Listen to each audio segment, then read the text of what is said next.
For 3 years, the GTA community has been terrified of one number: $100. That was the fear, that Rockstar was going to look at the $2 billion in development costs, look at the most anticipated game in history, and decide, you know what? 70 is not enough. You want this game? Pay 100. This week, the CEO of Take-Two Interactive, Rockstar's parent company, sat down for an interview, and he said something that just ended that conversation. I'm going to read you the exact quote, break down what it actually means, give you the honest counter argument that nobody else is covering, and tell you everything else confirmed that GTA 6 right now.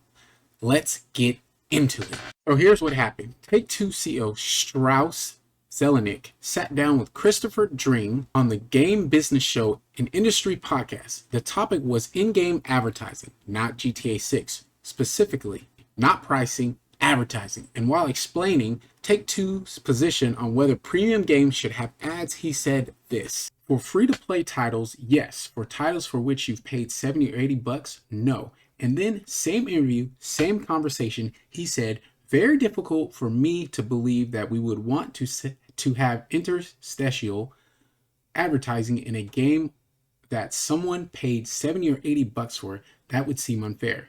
70 or 80 bucks, said it twice in the same interview while talking about Take-Two's own game. Now, and I want to be honest with you here because that matters, he did not say GTA 6 cost $70 or $80. He did not name the game. He was technically talking about the industry broadly. That is the honest read of the quote. But here is the thing. Now, I told you I was going to give you the counter argument because not everybody is reading the quote the same way, and I think that other side deserves a fair hearing. Game Rant made a sharp point. 70 to 80 is just what AAA game costs right now.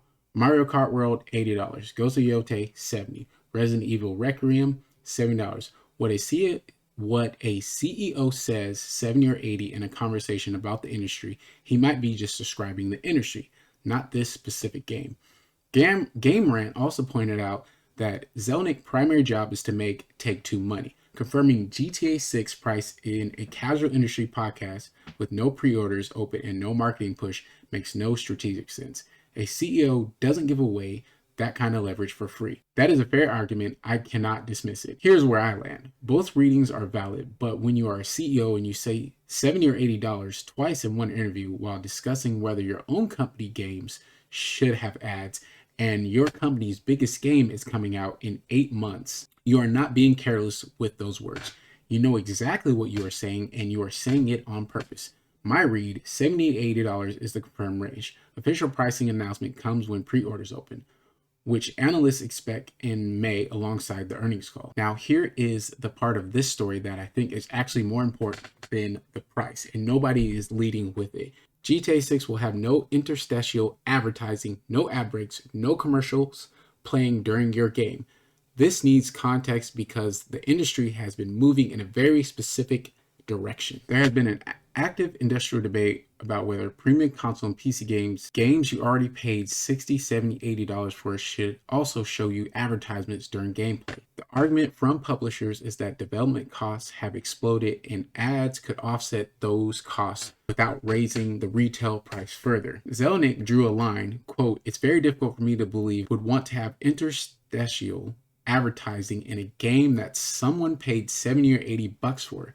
That would seem unfair." He acknowledged Take-Two uses limited advertising in NBA 2K, stadium billboards, arena branding that fits the world naturally, but he explicitly separated that from mid-game ad breaks.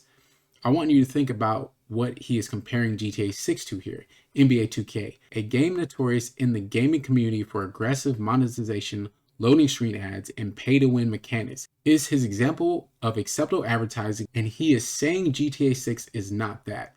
That is Rockstar planting a flag. And honestly, after the Crimson Desert AI art conversation we have been having this week, as major studio explicitly committing to no corner cutting, no ads, all human built, no AI, that contrast is stark. While we have you, let me run through everything else confirmed about GTA 6 right now, because there is a few things that have come out this week beyond the price. November 19, 2026, PS5 and Xbox Series X and S.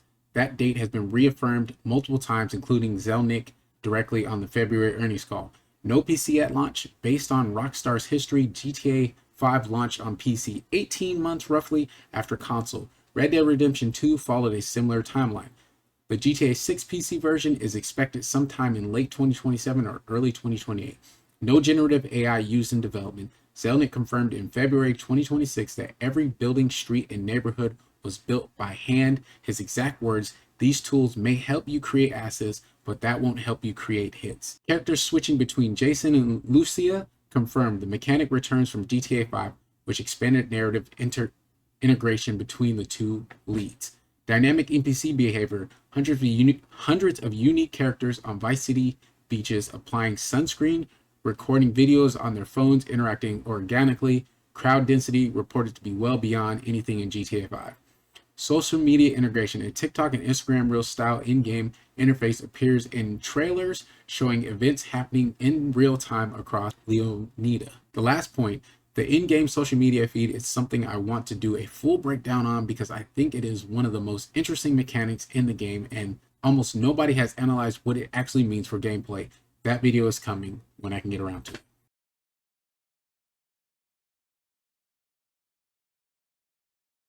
Last thing, because I know what some of you are thinking, $2 billion, that is the reported development budget for GTA 6, the most expensive video game ever made, and they are charging $70 to $80. How does that math work? Here is how. GTA 5 has sold over 200 million copies since 2013, at an average sale price of around $30, factoring sales and discounts over 13 years, that is roughly $6 billion in revenue from one game. GTA Online has generated billions more on top of that through shark cards and in-game purchases for over a decade. GTA 6 at $70 or $80 with, let's be conservative, 50 million copies in year one generates $3.5 to $4 billion in revenue before GTA Online even launches. The $2 billion development budget is paid back before Christmas, and then GTA Online runs for another decade.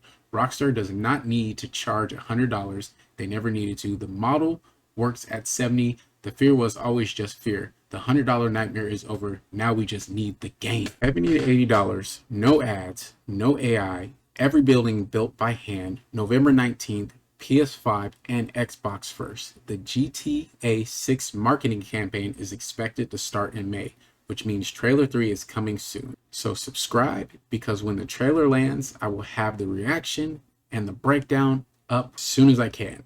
I'm also in the military, so I work. So I do all this after work.